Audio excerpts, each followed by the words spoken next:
ቤተሰብ ሩትዬና አብርሽዬ አንድ ላይ መጡ። ትላንት ማታ እንግዲህ አንድ ላይ መጥቶ እንታረቅ ሰላም እናወርድ ብሎ ሲለምናት ነበረ። አንድ ቤት ውስጥ መኖር እንችላለን፣ ካልፈለሽ ደግሞ እኔ ከቤቱ ወጣልሻለሁ፣ የኔ ውድ የኔ ልዕልት፣ አንቺ የተከራየ ቤት ውስጥ መኖር የለብሽም አይገባሽም ብሎ ሲማጸናት ነበረ።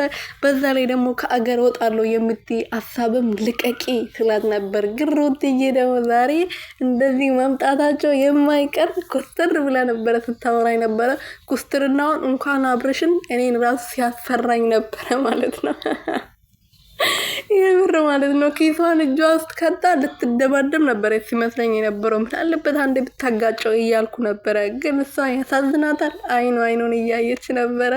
ግን ዛሬ ደግሞ እንደዚህ አበባ ሰጥቶ ይቅርታ አምሮባቸው አንድ አይነት ልብስ ለብሰው ፈገግ ብለው መጥተዋል ማለት ነው። ሁለቱም ያው የአብርሽ ፊት ብዙ ጊዜ ስለማይፈታ ነው፣ ወይኔ እናቴ ስለማይፈታ ነው እንጂ ይቅርታ ጠይቆታል ማለት ነው።